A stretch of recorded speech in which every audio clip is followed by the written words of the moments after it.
Desde o início da humanidade, Deus tem procurado se comunicar com o ser humano.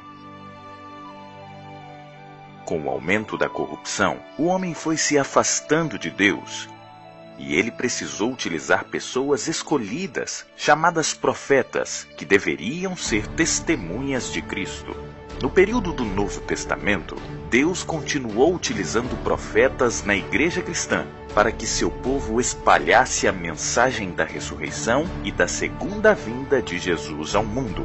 No entanto, com a chegada da Idade Média, um período marcado por superstição e apostasia, a imagem de Deus e sua mensagem foram obscurecidas e se fazia necessário novamente o uso de profetas de Deus para fazer a igreja retornar à verdade. Assim, após os dias mais sombrios da história, Deus se aproximou do seu povo por meio de uma humilde e frágil mensageira para preparar um povo remanescente e os reconduzir a um verdadeiro despertar da esperança.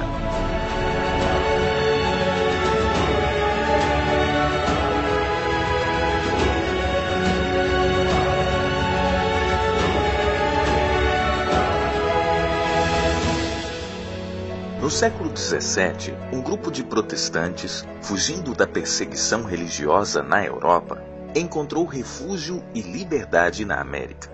Os séculos XVIII e XIX testemunharam grandes despertamentos religiosos nos Estados Unidos e ao redor do mundo, por causa do cumprimento de algumas profecias bíblicas, como o dia escuro, a lua em sangue, a queda de estrelas, mas principalmente a prisão do Papa Pio VI por Napoleão Bonaparte em 1798, visto por grande parte dos protestantes como o cumprimento das profecias de Daniel 7 e Apocalipse 13. Por conta desses eventos, surgiram muitos pregadores no cenário mundial anunciando a breve volta de Jesus. Entre eles, o padre Manuel de Lacunza, no Chile, Henry Drummond, na Escócia, e o ex-capitão Guilherme Miller, nos Estados Unidos.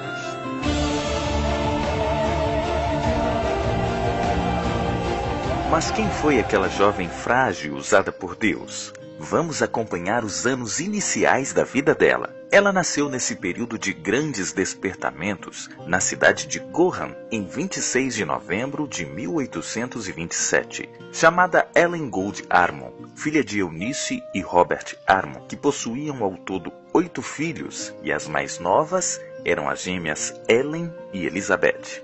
Robert era fazendeiro, mas uma depressão econômica que afetou os Estados Unidos fez a família se mudar para Portland, a maior cidade do estado do Maine, local onde Robert trabalhou como chapeleiro. Certa ocasião, Ellen encontrou no chão um pequeno jornal que continha a mensagem de um homem da Inglaterra, que pregava que a Terra seria destruída em cerca de 30 anos. Ela sentiu que deveria se preparar melhor para esperar a vinda de Jesus. Na mesma época, aconteceu um incidente que lhe causaria problemas pelo resto da vida. Uma garota de 13 anos atirou uma pedra em seu rosto, desfigurando, quebrando-lhe o nariz. Os médicos lhe deram poucos meses de vida. Ela ficou 2 anos sem poder respirar pelo nariz. A luta mais forte da sua infância, no entanto, foi abandonar os estudos e a esperança de aprender. O golpe cruel que destruiu as alegrias da terra foi o meio de dirigir meus olhos para o céu. Talvez eu jamais tivesse conhecido a Jesus, se não fosse a tristeza. Desde a infância, Ellen desenvolveu um espírito trabalhador e missionário. Ela ajudava o pai a confeccionar chapéus e, com os lucros, investia em publicações evangelísticas para dar a seus amigos. Aos 12 anos, ela e sua família assistiram à primeira conferência do ex-capitão Guilherme Miller, um dos grandes pregadores do Advento de Cristo em 1840. Baseado em suas interpretações das profecias de Daniel e Apocalipse, a ênfase de suas urgentes pregações era a volta de Jesus em meados de 1843. Essas conferências causaram grande impacto em Portland, como em toda a costa leste americana. Ela estava impressionada com a urgência da breve volta de Jesus e não se sentiu boa o suficiente para entrar no céu. Em 1842, Ellen foi batizada na praia, na Baía de Casco, em Portland. Com medo do que viria pela frente, sua mãe lhe pediu que ela se aconselhasse com o pastor Stockman, um pregador milerita. Ela contou a ele a respeito de 2 sonhos que ela teve sobre Jesus. Em um dos sonhos, Jesus lhe dizia: "Não tenha medo." Ao ouvir isso, em lágrimas, o pastor disse: "Ellen, Jesus deve estar lhe preparando para um trabalho especial." Depois de muita perseguição, a família Harmon foi excluída do hall de membros da Igreja Metodista da Rua Casco, por crerem na breve volta de Jesus. Após a exclusão, eles tiveram oposição por parte dos vizinhos. Certa vez, os filhos dos vizinhos chamaram a polícia, porque a família de Ellen estava orando, e os policiais indagaram: "É por isso que vocês nos chamaram? Esta família está fazendo o que todas as famílias deviam fazer." Ao passar o ano de 1843, os mileritas tiveram que rever os cálculos da profecia. Eles interpretavam a profecia de Daniel 8,14, o fim do período de 2300 anos, como a segunda vinda de Cristo. Eles descobriram que Daniel 9 e Esdras capítulo 1 marcava o início da profecia, então eles chegaram à data de 22 de outubro de 1844. Nesse dia, eles esperariam se encontrar com seu Salvador. Foi esse o ano mais feliz da minha vida. Tinha o coração pleno de alegre expectação, mas sentia muita compaixão e ansiedade pelos que estavam desanimados e não tinham nenhuma esperança em Jesus. Cerca de 200 ministros de várias denominações estavam pregando a vinda de Jesus nessa época. Muitos mileritas venderam tudo o que possuíam e eram pesadamente ridicularizados, mas não se importavam, pois em poucos dias, pensavam eles, estariam no céu. O dia 22 de outubro de 1844 chegou, e cerca de 100.000 pessoas no Nordeste americano, entre eles a jovem Ellen e sua família, esperaram ansiosamente desde a manhã até a meia-noite. O dia passou e Jesus não voltou. Eles choraram amargamente até a manhã seguinte. Esse episódio foi chamado de Grande Desapontamento. Depois disso, muitos crentes do Advento desistiram da fé. Outros, porém, passaram a estudar a Bíblia mais diligentemente para rever os cálculos da profecia e concluíram que a data estava realmente correta. Qual seria o erro então? Eles se questionavam.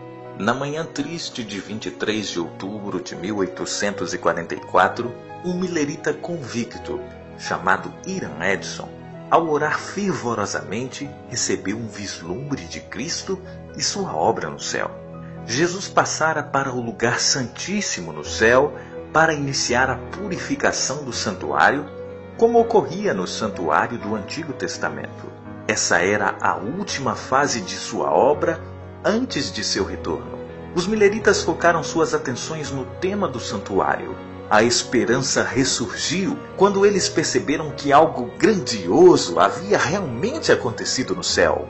2 anos antes, o dom profético havia se manifestado em William Foy, um jovem de 20 anos que recebeu uma série de visões. Depois do desapontamento, um homem educado e elegante chamado Hasenfoss recebeu uma visão do céu e a ordem para contá-la a outros. Porém, ele se recusou e lhe foi dito que seria tirado o espírito dele e dado a alguém com muito menos condições do que ele. Era uma referência à jovem Ellen. Acompanhe comigo agora como ela se tornou a mensageira do Senhor ao povo remanescente. Os anos de preparo para a volta de Jesus fizeram a fé de Ellen se fortalecer para suportar os dias mais escuros. 2 meses depois, de 22 de outubro, ela se reuniu com um grupo de amigas para orar, quando o Espírito de Deus veio sobre ela e recebeu uma visão que narrava de forma simbólica a jornada do povo do Advento em direção ao céu. Por meio dessa visão, Deus mostrou que ainda voltaria em breve, mas eles tinham uma função a desempenhar no estudo e na pregação dessa mensagem.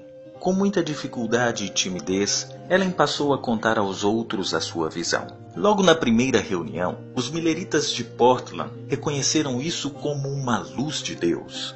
Ao começar a contar, Ela mal conseguia falar, mas depois de 5 minutos, sua voz ficou forte e ela conseguiu falar por 2 horas. Ela começou a viajar a várias cidades próximas, contando aos mileritas sua visão. Nos próximos 70 anos, Deus daria a Ellen Armon cerca de 2.000 visões e sonhos para a edificação da igreja remanescente dos mais variados assuntos, desde teologia, missão, saúde, educação, conduta cristã e conselhos a indivíduos. Boa parte dessas visões podem ser encontradas em seus escritos e cartas. O enfoque principal de suas visões passaria a ser o grande conflito entre Cristo e Satanás ao longo dos séculos e a proximidade de seu fim. Durante suas visões, que poderia durar cerca de poucos minutos ou até 4 horas, testemunhas oculares relataram que ela ficava sem respirar, embora não ficasse pálida. Certa ocasião, ela segurou uma Bíblia de 8 quilos em uma das mãos por 20 minutos e apontava textos bíblicos sem olhar. Algumas vezes, ela não conseguia lembrar-se da visão até começar a escrevê-la.